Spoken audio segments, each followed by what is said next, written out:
Human history is in many ways a history of journeys. From nomadic tribes that followed the seasons to mighty fleets that crossed oceans, humanity's desire to explore has never faded. But in order to conquer the vast seas, people needed a reliable tool to guide them.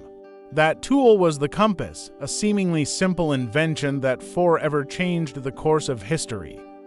In today's video, we'll take a deep dive into the journey of the compass, from the earliest experiments in ancient China to its role in the age of exploration, and finally to its evolution into modern navigation technologies. 1. Origins in ancient China.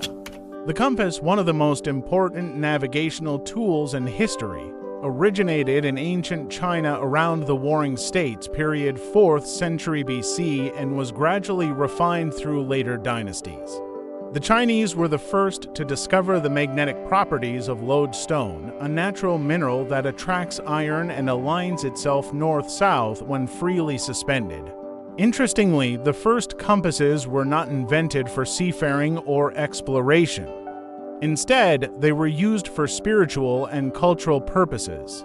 Feng Shui masters used lodestone to determine orientation when building houses, tombs, or designing layouts in harmony with the cosmos.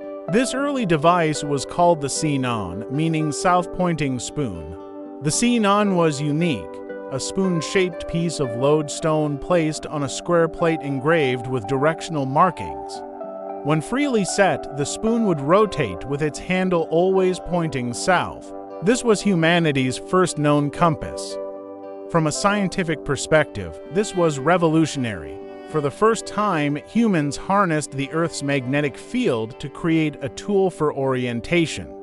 While it wasn't immediately applied to navigation or the military, the Xinan laid the foundation for later practical uses. During the Han Dynasty to 106 BC, AD to 120, advances in metallurgy allowed people to make artificial magnetic needles by heating and forging iron under the Earth's magnetic influence. These magnets were stronger, more durable, and easier to use than natural lodestone, an essential step toward transforming the compass from a mystical tool into a scientific instrument. Thus, ancient China was the cradle of the compass. What began as a spiritual south-pointing spoon evolved into one of humanity's most transformative inventions, paving the way for global navigation and cultural exchange. 2. From Feng Shui to maritime navigation. At first, the compass remained tied to spiritual and ritual uses. In ancient China, major constructions, from palaces and temples to tombs, were heavily influenced by Feng Shui, where proper orientation meant harmony between heaven, earth, and humanity. For centuries, the compass was more mystical than practical. But around the 10th–11th centuries, during the Song dynasty, things began to change. This was a golden age of maritime trade and exploration. Chinese merchants sailed beyond their own shores to Southeast Asia, the Indian Ocean, and indirectly to the Middle East. Traditional navigation relied on the sun, moon, stars, and landmarks. But these methods failed when ships sailed far offshore, in fog, or under overcast skies. The compass suddenly became indispensable. By this time, the Xinan had evolved into the magnetic needle compass, a magnetized needle mounted on a disc marked with cardinal directions. Suspended freely, the needle consistently pointed north-south, giving sailors a dependable guide regardless of day or night. Historical records show that by 1119, Chinese scholar Su Yue described mariners using magnetic needles at sea. By the 12th century, the compass was widely recognized as essential for navigation. With it, China expanded overseas trade, linking ports like Guangzhou and Quanzhou to India, Southeast Asia, and the Middle East. Ventured into open waters far from familiar coastlines. Strengthened its naval power, protecting trade routes and asserting dominance. This transition from mystical Feng Shui tool to maritime technology was a true turning point. The compass helped make the Song dynasty one of the earliest naval powers, setting the stage for its spread across the world. 3.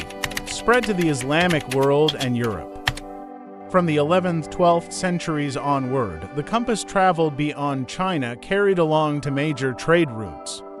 The overland Silk Road, connecting China with Central Asia and the Middle East. The maritime Silk Road, linking Chinese ports with Southeast Asia, India, Persia, Arabia, and eventually Africa and the Mediterranean. Arab and Persian sailors, already skilled navigators, quickly adopted the compass.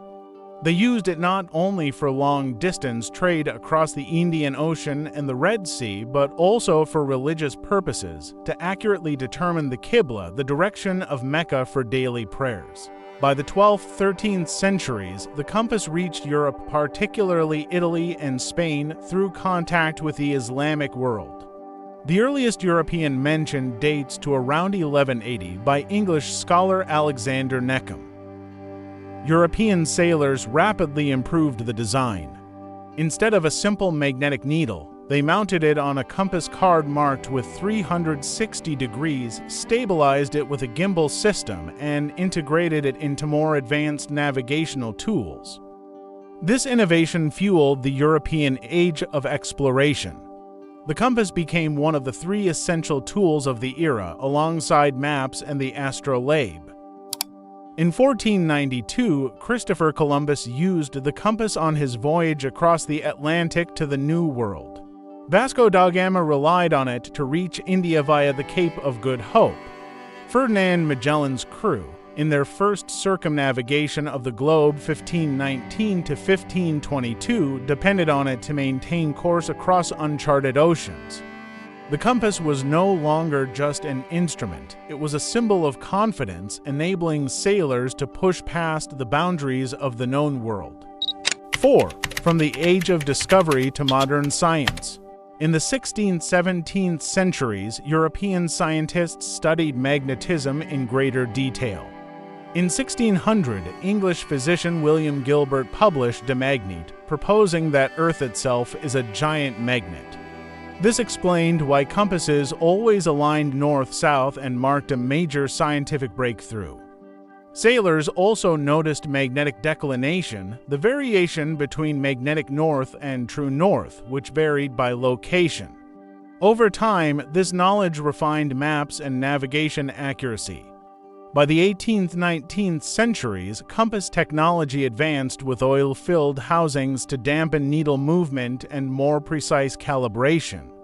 On land, compasses became essential military tools, guiding armies through forests, mountains, and long campaigns. The 20th century brought revolutionary improvements. Modern magnetic compasses, more stable and accurate. Gyrocompasses, invented in the early 1900s, based on physics rather than magnetism, pointing to true north instead of magnetic north. Digital compasses, integrated into watches, smartphones, and portable devices using magnetometers. GPS integration, combining satellite technology with the electronic compasses, enabling real-time global navigation for aviation, maritime, military, and everyday use.